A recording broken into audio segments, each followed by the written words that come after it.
ကို့မှာရှိတဲ့ကင်မရာအကြီးကြီးတွေကိုအိမ်မှာတင်ထားမဲ့အချိန်ရောက်လာပြီလား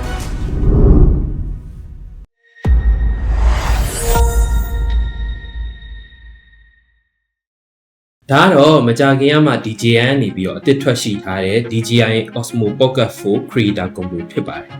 အခုလက်ရှိကျွန်တော်ရိုက်ပေးနေတာတော့ Sony A6400 ကင်မရာနဲ့ဖြစ်ပါတယ်ခါလီကြလို့ရှိရင်ကျွန်တော်တို့တွေကဒီအပြင်ကိုသွားပြီးတော့ရိုက်တဲ့အခါမျိုးတွေမှာဆိုရင်ဒီကင်မရာအကြီးကြီးကိုတည်သွားရတာတခါကျရင်နည်းနည်းစိတ်ရှုပ်ဖို့ကောင်းတယ်ပေါ့နော်ဒီ setting တွေချိန်ရမီးတွေချိန်ရနဲ့အဲ့လိုအချိန်တွေမျိုးမှာဆိုလို့ရှိရင်ကျွန်တော်တို့ဒီ DJI Osmo Pocket 4 Creator Combo ကကျွန်တော်တို့တော်တော်လေးကိုထောက်ပံ့ပေးမှာဖြစ်ပါတယ်နောက်ပြီးတော့ဒီကောင်လေးကိုကျွန်တော်တို့ဝယ်ပစ်ခဲ့တဲ့နောက်ထပ်အကြောင်းရင်းတစ်ခုကကြတော့ကျွန်တော်တို့တွေကိုအပ်ထားတဲ့ဒီ Food Vlog Channel တစ်ခုတော့ပေါ့နော်အဲ့ဒါကျွန်တော်မကြခင်မှာ launch လုပ်ဖို့တော့ရှိပါတယ်ဒီအဲ့ channel လေးကိုကျွန်တော်တို့တွေဒီ indoor outdoor မှာရိုက်ဖို့အတွက်ကိုကျွန်တော်တို့တွေတချို့ကတ်တွေဆိုလို့ရှိရင်ပေါ့ပါနဲ့ဒီကင်မရာကြီးတွေမယူသွားခြင်းတဲ့အချိန်တွေမျိုးမှာဆိုလို့ရှိရင်ဒါလေးနဲ့အလွယ်တကူမြန်ဆက်ရိုက်ကူဖို့အတွက်ရည်ရွယ်ပြီးတော့ကျွန်တော်တို့တွေဝယ်ပစ်ခဲ့တာဖြစ်ပါတယ်โอเคအဲ့ဆိုလို့ရှိရင်ကျွန်တော်တို့ဒီကောင်လေးကို unboxing လေးလုပ်ကြအောင်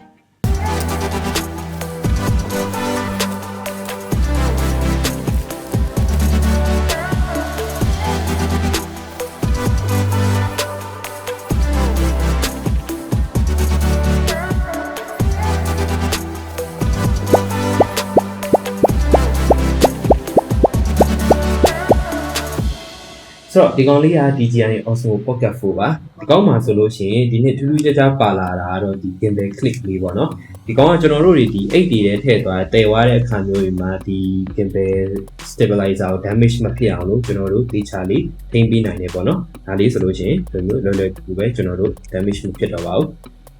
ဒီနေ့မှာဆိုလို့ရှိရင်ဒီ fade light လေးပေါ့နော်ဒီ fade light လေးကကျွန်တော်တို့လွယ်လွယ်ကူကူပဲနောက်မှာ magnet နဲ့ထိတ်လိုက်မယ်ဒီပိုင်းအခုကျွန်တော် power ဖွင့်လိုက်ပြီပေါ့နော်လုပ်လိုက်ပြီဆိုတာနဲ့ဘူးခါလေးမနေလာတာပဲဒီကောင်လေးရဲ့ fade light ဆိုလို့ရှိရင်လည်းလွယ်လွယ်ကူကူပဲကျွန်တော်တို့ဒီ magnet နဲ့ချိန်ပြီးတော့တက်လိုက်တာနဲ့လုံးလင်းတယ်အခုဒီကျွန်တော်ဘောနော်လင်းတွေကိုလည်းစိတ်ကြိုက်ချိန်လို့ရတယ် color တွေရောပဲ luminous တွေလည်းစိတ်ကြိုက်ချိန်လို့ရတယ်အဲ့လေအခုကျွန်တော်တို့ဒီဗီဒီယိုအပြင်မှာပေါ့နော်ရိုက်တဲ့လူတွေအတွက်ဆိုလို့ရှိရင်တော်တော်လေးကိုကောင်းတယ် indoor outdoor အတွက်ဘယ်မှာပဲရိုက်ဒီလိုမျိုး fade light လေးနဲ့လွယ်တဲ့အခါမှာတောင်းလို့ရတာလေတော်တော်လေးကိုကောင်းတဲ့အချက်ပေါ့နော်ကျွန်တော်တို့ရေအခုဒီ table တွေပါပေါ်မှာတင်ပြီးတော့ရိုက်မယ်ဆိုလို့ရှိရင်ဒီလိုမျိုး tripod လေးပါတယ်နောက်ဒီကောင်းမှာဆိုလို့ရှိရင်လည်းဒီ extra handle ပေါ့နော်ဒါမျိုးလေးတက်ပြီးလဲတောင်းလို့ရမယ်အခုဆိုလို့ရှိရင်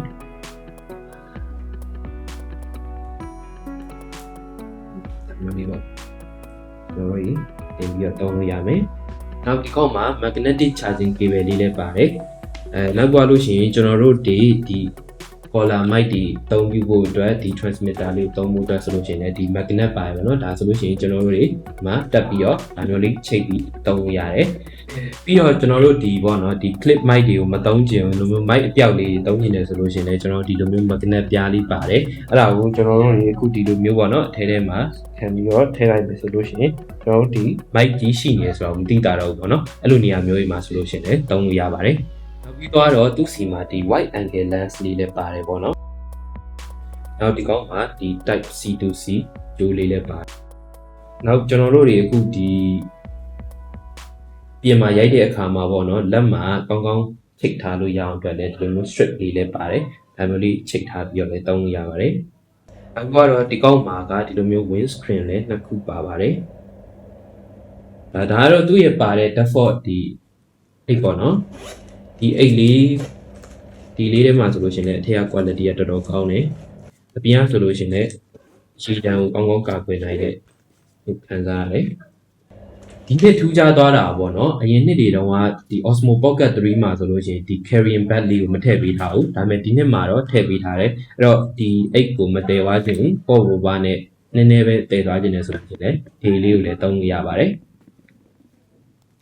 ဆိုတော့ကျွန်တော်တို့ဒီ DJI Osmo Pocket 4 Creator Combo လေးနဲ့ဘယ်လိုမျိုး quality content တွေကိုဖန်တီးသွားမလဲဆိုတာကိုသိချင်တယ်ဆိုရင်တော့ကျွန်တော်တို့ရဲ့ Infovia channel ကို like and follow လုပ်ပါဖို့အတွက်မမေ့နဲ့เนาะအားလုံးပဲ see you take care